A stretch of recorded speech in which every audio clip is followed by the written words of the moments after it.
previewing round 3 of the FA Cup this weekend. COVID-19 is wreaking havoc on the fixture list. So we're as we speak to you right now, these are the games we know that are on. But of course, it's all subject to change. None more so than our Friday night big game, which we were hoping to talk about first, which we still will. It's Aston Villa versus Liverpool. It's Saturday, 3:45 a.m. kickoff. Now, Aston Villa's been hit by a raft of positive COVID tests. It's understood that Aston Villa want the game to go ahead, and they're willing to field a youth team up against Liverpool. It's a weird one, this. Do you think, first of all, Des, it should go ahead round 3 this weekend? Right, with the health implications, you can't continually postpone. It's a very difficult one. Yes, I think they should go on. I think the FA should come to a stance, maybe until the quarterfinals, because then it gets serious of not allowing postponements.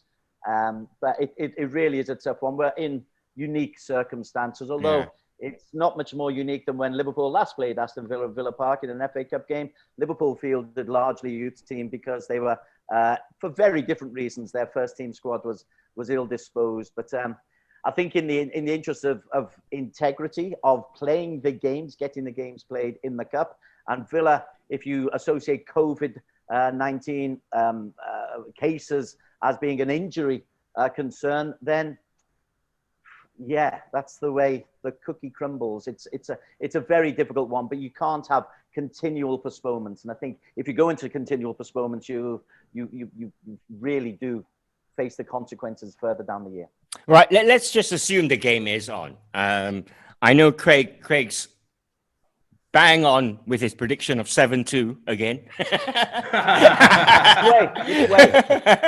But let me come to you, Bob. And we're looking at Liverpool here. Monday night, Liverpool lost in the league 1-0 at Southampton, a result which literally brought Ralph Hasenhüttl to tears. But notably, they played Henderson and Fabinho back there. So two midfielders in central defense didn't quite work for them, did it? No. I mean, more because it weakened midfield than because they played badly or anything like that. But I think we're now seeing the effect of the loss of Virgil van Dijk, Joe Gomez, and I mean, from time to time, Joel Matip and Fabinho himself was out for a while, wasn't he? So this apparent jinx of centre halves, is now taking its toll. I mean, they covered very well initially, as they do. That's Liverpool for you, in adversity, they rise to the occasion. And the young lads, Nat Phillips and Reece Williams, played out of their skins. And, we were thinking, oh, they can manage without these guys, But I think now, because they've played so many matches, and because of the influence of particularly Van Dijk throughout the whole side, not just as a centre-back, and don't forget, he was quite a formidable presence in the opposing box as well. But more than that, it was the confidence that the whole team had when Van Dijk was playing. Yeah. And I think they're missing that. You can cover things temporarily, but now we're talking about the entire season. And I think that's taking its toll. And that's why Liverpool fans are concerned that they don't appear to be making any signing in the transfer window. Now they have the chance, but it looks very much as if they're not going to. And they are citing economic reasons for this, financial reasons, which is what they gave for not signing Timo Werner, if you remember. But then they went out and paid the same money for Diogo Jota, who worked brilliantly. It was a great success.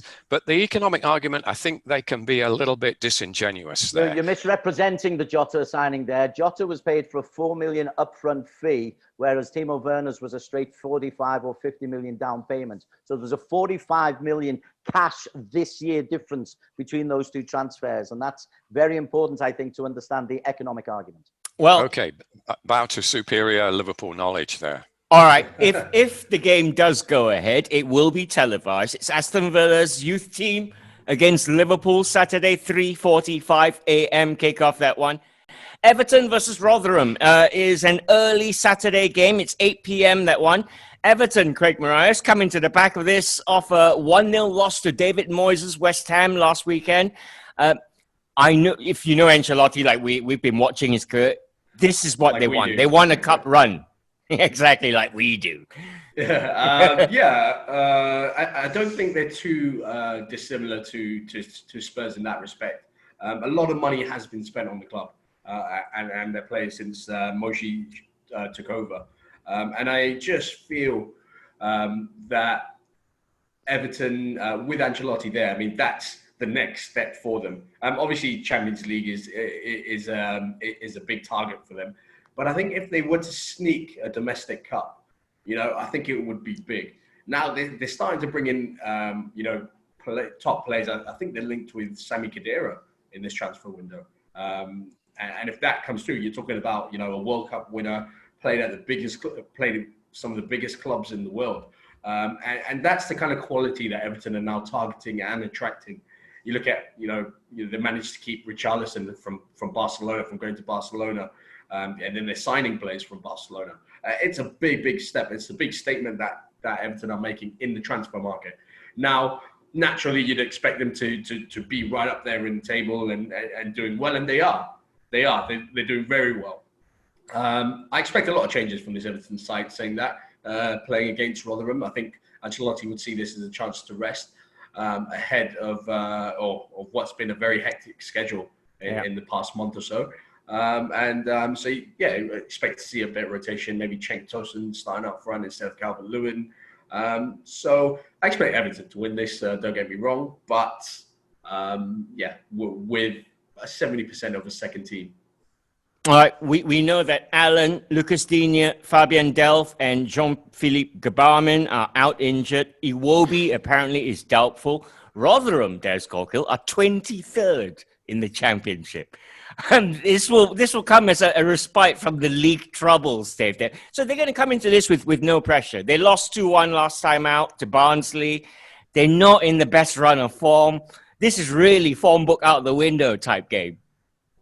Yeah, Rotherham are one of those teams who belong somewhere between the old 4th and 2nd division. They yo-yo up and down. They've never really had the opportunity to play at the top flight. They're on one of their downward spirals at the moment after the nutter, what was his name, Evans, took them into real problems. So they've got a new stadium. They're a nice little community club, not a little community club. They're a nice town community club. They're all that's good about lower league football in England, in that they sometimes have good seasons, sometimes have bad seasons. As you say, this is an opportunity for them to maybe get a little bit of the spotlight. A cup run can do wonders for a club like this in boosting confidence. But even if Everton put out their second string, you would expect them to be too good for Rotherham. How important, Bob, is a trophy for this Ancelotti project? And you're looking at the FA Cup here now. I think it's quite important, as the lads have said. I mean, it can be more important to some clubs than others. And I think this would be massively important to Everton. They haven't won anything for a long time. The FA Cup, I believe in the mid-90s, was the last trophy they won. And so they would settle for winning the FA Cup. If you said to them at the start of the season, they'd snap your hand off if you said they were going to win the FA Cup. No question about it. It gives them a place in the Europa League next season, whether they get the league position or not, but they probably will do that anyway. But the boost to morale, I mean, they've laboured in the shadow of Liverpool for so long. Anything like that would be regarded as a great triumph in the blue half of Merseyside, no question about it. And they're good enough. I mean, they look like a cup side, actually, when you analyse their strengths. I mean, they can score goals. That's the thing. They've got Calvert-Lewin. I mean, he's been prolific. And they've got Richarlison. They've got quality. If they get those injured players back, they're going to be a force. But this match, you've just reeled off about 6 or 7 names there, Ross, of wounded first-team players, which will mean that they have to play some of the guys that wouldn't otherwise have played. Yeah. So they're going to be stretching those guys, unless they can put them all on the bench and go 2 goals up in the first 10 minutes, kill the game off, then they can relax. They've got good depth, haven't they, in their squad, Bob?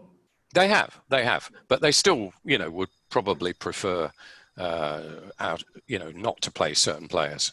Well, it's intriguing. It's a Saturday 8 p.m. kickoff, Everton versus Rotherham. Right, this one specifically for Bob Holmes this time. I'm hoping it goes ahead. Nottingham Forest versus Cardiff City is an all-Championship affair. It's an early kickoff, Saturday 8 p.m. Forest currently 19th in the Championship, Cardiff 15th. Obviously, you're going with the red tide here, Bob, but can you tell us a bit about your beloved Forest? Yes, I can tell you quite a lot, unfortunately. I was asked recently how long it had been since we were in the top flight, and immediately I said 30 years. Well, it isn't actually. It's only 21, but it felt like 30 years, if you know what I mean. Sometimes it feels even longer. No, we're in bad shape. We are undefeated now for about 3 games, which is regarded as a bit of a recovery. But no, even Chris Hughton, who is a much respected manager, has not been able to make any difference whatsoever. We signed 16 players in the transfer window, only 3 of whom I'd heard of. And there seems a scattergun policy of transfers, irrespective of whether the manager wants them or not, whoever the manager is. There's absolutely no cohesion there whatsoever. And this owner, the Greek owner, the Greek shipping magnate, looked as if he was going to be an ideal owner at first. He owns Olympiacos as well, got plenty of money and got all sorts of plans for the ground and everything. But he just hasn't delivered. A familiar story. And he sacked 6 or 7 managers in 2 years, I think. So you can't get any kind of stability there whatsoever. They're probably lucky that there are no crowds because, well, there wouldn't be any crowds anyway. The fans are really disillusioned. There was a piece in The Athletic by Dan Taylor, who's Sports Journalist of the Year for about 3 times in a row at The Guardian. Massive Forest fan, in-depth piece. And I tell you, he must have been in tears when he wrote this. Everything about the club is wrong, it seems. And I wouldn't be surprised if Chris Hughton leaves very soon unless they get a quick turnaround. So it's a very, very bleak picture. And this game, I don't think Cardiff are too bothered either. They're a little bit better off than Forest. They're slightly higher in the table, but they're a long way from the playoffs. I don't think they're really worried about relegation, but they cling to the playoffs every year. They're dying to get back in the top flight. Neither club really wants this game to be played. So I'm painting a very bleak picture here, but I don't think it's on TV, so I wouldn't waste your time watching it anyway. No, it's one of those games. You can't paint it any other way. There's no way of putting shining any light in this whatsoever. All right, well, Forest are in decent form. 2 wins, 3 draws in their last 5. Cardiff, their score kill, 1 win, 4 losses in their last 5. As Bob mentioned, they are slightly better, 15th in the Championship, but club going nowhere. Bob, don't go into sales. Don't go into sales. Never have been, mate. So no, I think Cardiff's position is slightly false because in those last few games, they've lost to Norwich, they've lost to Brentford, they've lost to Swansea, who are 3 of the upper echelon clubs. But that probably tells you a little bit about Cardiff at the moment. They do want to get back into the top flight, but their choice of coaches has been a problem for Vincent Tan and his board of directors. They're a big-ish club. They are big enough to get into the Premier League and do okay. But ever since Malky Mackay's tenure came into an ignominious end, they've kind of struggled. They got lucky with Neil Warnock. He got them very, very close. But their selection of coaches leaves a lot to be desired. Neil Harris is a good coach, and he'll make them competitive, and he'll probably, and I would put money on them, getting to the playoffs. But I can't see them going up because I don't think he inspires. Before that, they selected the likes of Paul Trollope and Russell Slade and Ole Gunnar Solskjaer as their coaches. All respectable. Solskjaer may well become top echelon or not, as the case may be. All respected. I do think this is where selection of the man in charge is a problem, and Cardiff haven't got a bad record, but it's not a great record. Therein lies the problem. They're a middling team, difficult to beat, will lose the big games, will beat the teams below them. They would like, I think, to do well in the Cup, because don't forget, they are the only team outside of England to take the FA Cup to Wales. They did that famously, as Bob remembers, in 1927. Remember it well. Remember it well. The guys have set you up for a nail biter there.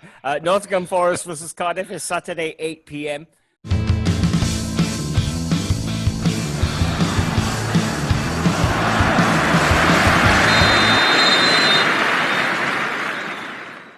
Arsenal versus Newcastle is Sunday at 1:30. A lot of talk, Craig Morris. I was reading that Arteta, if he uses his squad, has to give Folarin Balogun a run out because this 19-year-old is out of contract at the end of the season. A lot of clubs are after him. He scored 2 in the Europa League. Arsenal fans know that he's a bit special. Ideal time to give you, but then you're playing a Premier League team as well. So what do you do? Yes, it's funny with this kid because Arsenal want him. Apparently, he wants to stay, but it's his agent that is, offering him out to other clubs around Europe, as is the case, as is in most cases. But at the end of the day, if the player is keen on staying, I mean, he's had his chances in the Europa League, like you mentioned. The next natural progression would be to play in the Premier League and I think establish himself. We've seen it with players like Emil Smith-Rowe, and we've seen what he can do. Bukayo Saka as well. All under Arteta, they've been given a chance to establish themselves in the Arsenal team. And there is space for him. He's a very talented youngster. I think he's about 19 now. So he's getting to that age where, I'm probably a bit too good for to be playing under 23s every week. I want to play men's football. An option for Arsenal would obviously be to get him signed to a long-term contract and offer him out on loan, which I think a host of Championship clubs will be snapping him up. But just go back to this FA Cup tie. I don't think we'll see much rotation in this. I actually think we're going to see a full-strength squad. I think Arsenal are on a great run of form now. The confidence from that from that bounce of wins is incredible. They're playing good stuff. That Chelsea match was obviously the turning point. And they want to keep this momentum going. It's still, Arsenal are still in a sticky position. It's not where they'd like to be. So, a win here would keep that momentum going, that winning feeling going, and obviously gives them a chance in the cup to progress to the next round. Absolutely. I think Newcastle are in exactly the same boat, to be honest. Where they'll look at this and they say, well, it's a great chance for us. I don't think either team have double game weeks in the next couple, so they should be able to play this with a full-strength squad. But Newcastle, Des, are in dire form. 1 win in their past 6. All defeats in there as well. A defeat to Brentford in the Carabao Cup quarter-final. But it's the FA Cup. It's not league. They might be a different mindset. So this was very interesting. I was looking at Arsenal will strengthen themselves by playing the kids. Get rid of the old guard. Newcastle haven't got any kids to play. You just look at the setup at Newcastle United and who is knocking on the door. The Longstaff brothers maybe are the exception to that rule, but they don't have a bright crop of youngsters, which for the first time, maybe I haven't looked at Newcastle for a while. Newcastle and the Northeast always used to be just this rich vein of kids coming through. Where are they at Newcastle United? Who is knocking on the door? Maybe that says a little bit about the mindset of the club, which is purely survival in the top flight. Keep those pounds coming in so that we can monetize the black and white stripes. But there doesn't seem to be a huge plan for the club. Beyond that, there are no kids coming through. You can't think of an alternative Newcastle side with the likes of Emil Smith-Rowe, with the likes of Valguan, with the likes of the Arsenal players who have made the step up. And I think that says a lot about why Newcastle are in the... It's not a malaise because they won't get relegated, but they're not going to inspire and they're not going to persuade me to part with my dollars when it comes to paying for subscription fees. Big problem for the Premier League. Another nail biter. Not just my dollars. For you. Not just my dollars. Everyone's dollars. Arsenal versus Newcastle is Sunday, 1:30 a.m. kickoff. Man United versus Watford is a Sunday, 4 a.m. kickoff. Craig Marias, the last time Man United lost in the FA Cup was 39 years ago. I believe it was 1-0 to Watford at the time. If memory serves me correctly, Ron Atkinson came out in the press and said Brian Robson was crap. As managers in those days really shielded their players. He came out and he went, Ray Wilkins is back to his old self again. And he just thought, wow. But it's a big ask for Watford, this one, right? It really depends. But for United, they had a change in manager. For United, there are loads of questions like Bruno, he needs a rest. Maguire, he needs a rest. Yeah, which is why I don't think it's as straightforward as a United win. I think there'll be a wholesale changes for United. Don't forget they've got three games in the next 2 game weeks straight after that. They obviously play their Burnley fixture, then they've got Liverpool and I think it's Fulham, if I'm not mistaken. So it's a tough. It's a run of games where some of those players who are playing more or less every minute, i.e. Bruno Fernandes, Harry Maguire, and it gives them a chance to get a bit of a breather. So I do expect United to ring in the changes for this fixture. Watford, on the other hand, bit confusing, to be honest with you. I'm still unsure why they sacked the manager that they got at the start of the season. But they sacked him. They brought. We can't even remember names. That was 3 or 4 managers ago. Eva something. Ivic. Vladimir Ivic. Ivic. That's it. Ivic. That's it. But he was doing all right. He wasn't doing that bad, was he? But he. No, you don't have to at Watford. Yeah, it's a ridiculous amount of managers they've gone through as well. I mean, I think Bob, it'll be quite similar to Notts Forest, I think. Nottingham Forest, please. I've been pulled out of them before. I wrote it once on a sheet and I got told off. Separate. Yeah, okay. Nottingham Forest, Bob. Yeah, I mean, I don't really know what to make of this new manager, but they still got a lot of quality in that team. I mean, João Pedro is a very good young talent. I think Premier League clubs will be sniffing around. Obviously, they still got your Troy Deeney. He's been in and out of the squad. Cleverly's still there. So you look at the core of that team, and it's still Premier League quality in the sense that seasoned Premier League players. So I think it'll be a very tough. It'll be a tough fixture. You talk about the beauty of the cup, and you still expect United to win. Yeah. But when you talk about the beauty, the magic of the FA Cup, this could be the one. This could be the tie, the upset of the round. And I wouldn't be surprised. I still expect United to win, but it's a tough fixture against Watford side. Watford have already signed a player. They've brought in Danish winger Philip Zinkernagel from Bodo Glimt. And here's a picture of him. But yeah, we don't know much about it.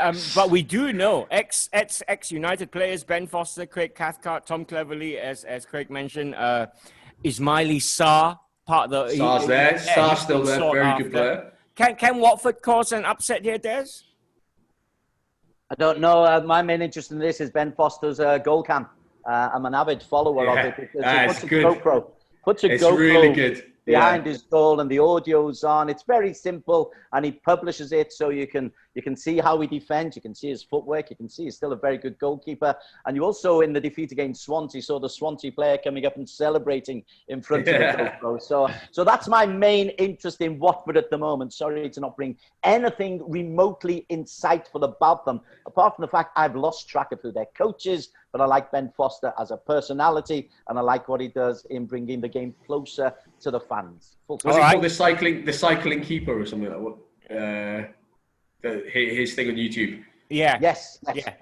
The cycling keeper. Yeah. He's a pretty good goalkeeper as well, to be fair. Yeah. Very good Still, goalkeeper. even at 36 or 37. Well worth 37, I believe. Yeah, well worth subscribing. For goalkeepers, it is worth subscribing because you can see what a top goalkeeper does when the ball is not at his end of the pitch, how he's involved in the play, how he's communicating. I think it's really an educational tool. I love it. Sorry, Ross, just to sidetrack a little bit. I think for one of the championship games, he actually cycled to the game. Or something like that. It was absolutely ridiculous. He's got a 90-minute match ahead of him, and he cycles to the match. Incredible. Brilliant stuff. Man United, Watford, a different kind of preview. Sunday, 4 a.m. kickoff. Marine versus Tottenham is one of these romantic FA Cup ties in the making. It's a Monday 1 a.m. kickoff, this one. I'll come to you for a Tottenham update. They're buoyed at the moment, Bob Holmes, having reached the Carabao Cup final. Jose came out and said the trick to cups in England, or being successful with cups in England, is to take them seriously. And he's been here long enough to know that. But there will be changes, you feel, for Marine. Yeah, I mean, this would be one of the great upsets in FA Cup history if Marine were to pull this off, especially against Mourinho. He's got a point there. Mourinho always has taken cups seriously, right from his first incarnation as a Chelsea manager. The very first trophy he won was the League Cup, wasn't it, against Liverpool, if you remember. The shushing final. That it was at Cardiff, that game, and I think he realised then, with a full house, a great atmosphere, what these cups mean to the fans. And thereafter, he's always taken them seriously, and he's won a few, to be fair. This time, claiming that in the League Cup, just let's go back to that, just to bring him down a peg or two, they've only actually beaten Stoke and Brentford, to get to the final because of a quirk of the fixtures, and COVID had a hand in it. They were given a 1-bye. Anyway, this is a different competition. So they haven't really got a lot of experience this season of knockout ties, but I don't think they need it Marine are the lowest ranked team, I believe, in the tournament, that are still in the tournament. They're not even in the National League.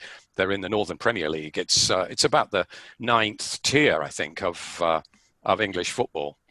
Yep. So they play in the Northern Premier League Division 1 Northwest, to be exact. It's lower than 9th then, isn't it? I tried to look for a table. I couldn't even find a table, but I do know that they're in pretty good form.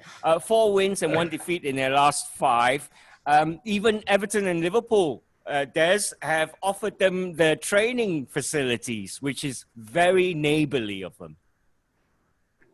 So Marine is in the north of Liverpool, and I was born and brought up in the south of Liverpool. So they were one of the bigger fishers, would you believe, if you're growing up in the amateur or semi-pro league. So when I'm training at South Liverpool, trying to get a game for South Reserves, Marine is the big club because they were in the Northern Premier League for a long time. South now no longer exists. But what I'd like to do is bring a local slant on this. A club like Marine is exactly what Malaysian football doesn't have. It doesn't have the depth of this community spirit of a club from the north of Liverpool that is happy to potter along between the Northern Premier League and the Northwest Counties League. They've been in Northern Premier League for a long time, and to supply players up to bigger and better and more well-resourced clubs. but they are very much part of the neighborhood. They're based in Crosby in the northwest. And if Malaysia had any kind of a football structure, any kind of a football imagination, this pyramid structure would be existing. As Bob has quite rightly said, they're in level 8 of the league structure. It is a long, long way down. But Malaysia there is does a not structure. have 2 levels. Yeah. Malaysia does not have 2 levels. And here's the other thing that I know Craig may or may not agree with me, but I would put the quality of Malaysian professional players generally at this Northwest Counties Northern Premier League standard. There are 1 or 2 exceptions, and the imports are possibly 1 or 2 exceptions, but this is the level that I believe we have got in Southeast Asia. Thailand is maybe a step above, but I would argue that an awful lot of marine standard football is what we get at the pro level in Malaysia. And largely because you don't have any kind of pyramided structure, there's nowhere for the Malaysian players to go. There are places for the marine youngsters to go, or if they're not good enough to go anywhere, they're still playing a really good level of football. And they play the likes of Everton under 23s, so a man versus boys game. It's a terrific example of what a community and pyramidic football can do, and Malaysia has so much to learn from the likes of Marine. All right, quickly, Craig, do you reckon Marine have a chance here against Tottenham? Absolutely no chance. I think it's one of those, like, Tottenham could still fill their under 23s and still get a big result. I mean, the golfing class is too big. As Des says, you know, I mean, they'll be up for this. Marine will be up for this. They'll be giving everything. And I don't think Spurs will be disrespecting them in the sense where they're going to field a bunch of kids, which they could easily do and still get the victory. I think you still see 1 or 2 big names playing in that match, and rightly so. You've got to take it, you know, a bit seriously and not take the piss. But I expect Spurs to win this absolutely comfortably. Brilliant. I cannot. I mean, Yeah, if we do see an upset here, my, it will be going down as the biggest upset in the history of the FA Cup. I'd love to see anyone that can bring any other game to me. Perfect. Yeah, absolutely, Craig. They are the lowest standing team, I think. I don't think anybody lower than Marine's level has ever won an FA Cup match. I mean, there have been some famous upsets, but nothing on this level. This is subterranean. Jamie Carragher's sponsoring their jersey or something, isn't he? Sponsoring the match, £20,000. Yeah. The Athletic as well, shirt sponsors, I was reading. Oh, yeah? Yeah. Which is good. Oh, I may have got confused with another team. Anyway, Marine Tottenham is a 1 a.m. kickoff.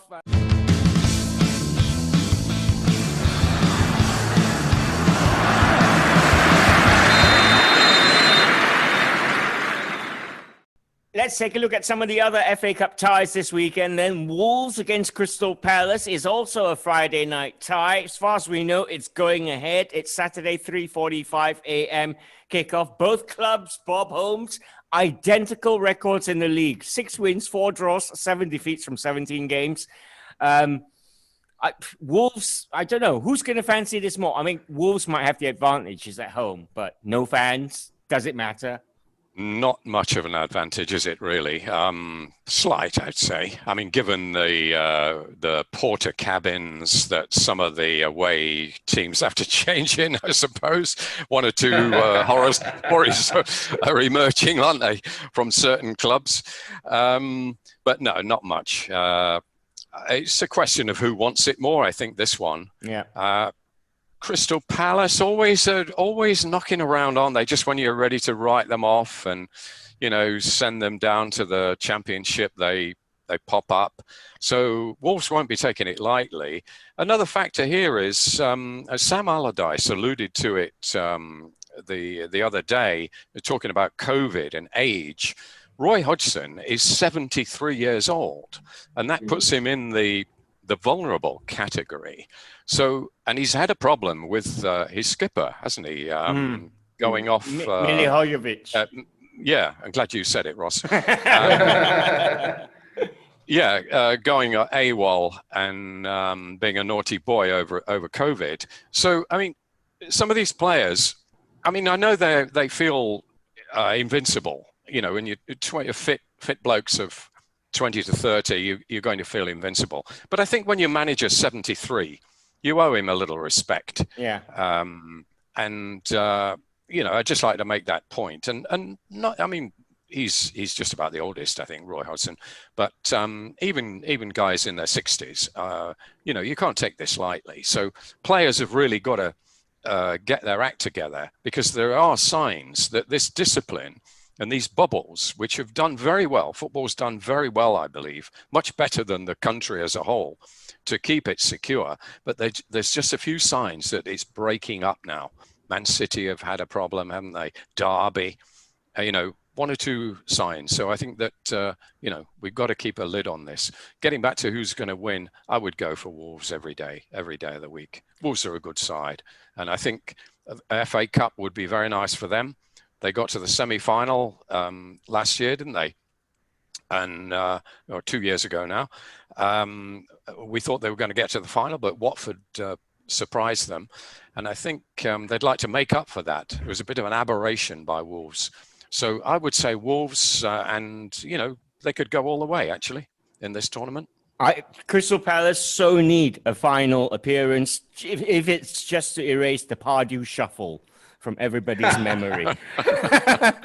All right, very quickly, some of the other ties. Blackpool versus West Brom is Sam Allardyce, Des Corkill, returning to his first club that he managed.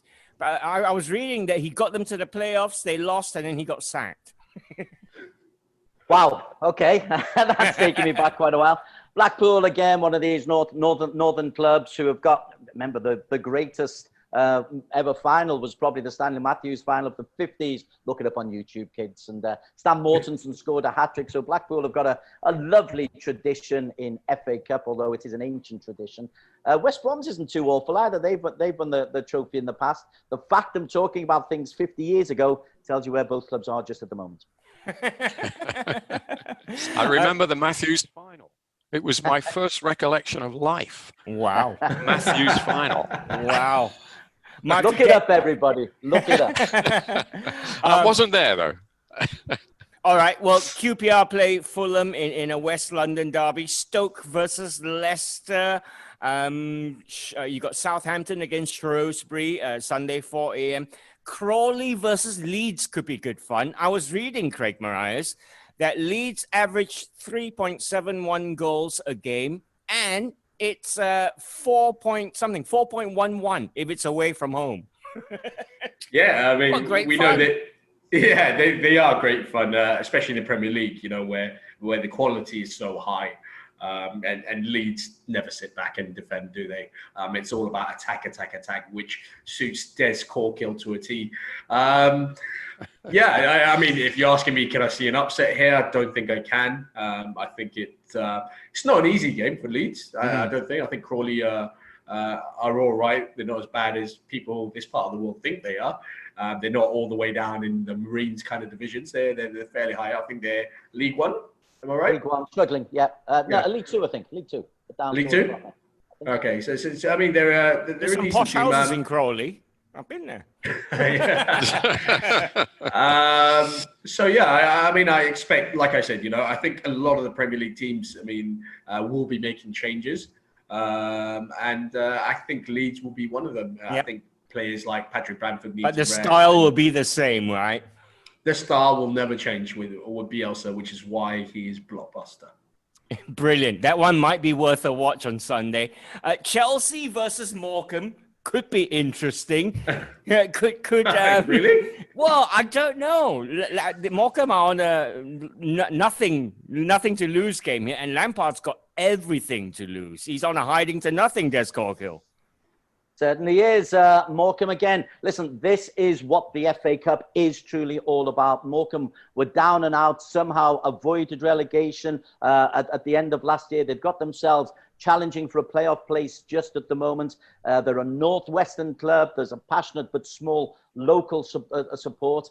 Compare that with the Premier League multi-million-dollar riches, and you just love to see a team like Morecambe or Crawley or Marine bloody the nose of the so-called elite. It's the kind of match which Morecambe exactly have nothing to lose. They can afford to lose 7-0 and not be disgraced, but if they were to sneak a 1-1 draw or a 2-1 victory or something horrible, they'll be talking about it forever and ever within the 3-mile radius of Morecambe City. Currently 7th in League Two. They lost 7-0 to Newcastle in the Carabao Cup, but they have picked up since. All right, elsewhere, very quickly, Newport versus Brighton is a Monday 3:45 a.m. kickoff. Stockport County versus West Ham could be interesting, Bob Holmes.